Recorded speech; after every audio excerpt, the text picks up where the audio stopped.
మీరెప్పుడు సేవా జీవితంలో గుర్తింపులు కోరుకోకండి. ప్రస్తుతానికి బాగుంటుందేమో, కానీ ఒకరోజు లోకము మిమ్మల్ని గుర్తించొచ్చేమో, కానీ దేవుడు ఖచ్చితంగా మిమ్మల్ని గుర్తించడు.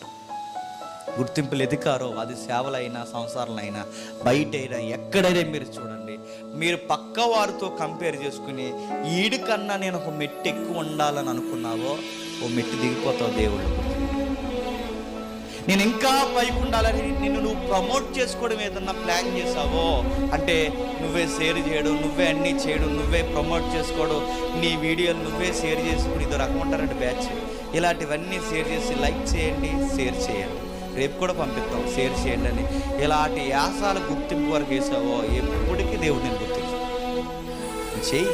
అది అలా పోద్దంతే. నువ్వు దేవుళ్ళో వాడబడు, అలా వెళ్ళిపోద్దంతే. దేవుడు చూసుకుంటాడంటే చూసుకుంటాడు ఖచ్చితంగా, ఎందుకంటే ఆయన బలమైన హస్తం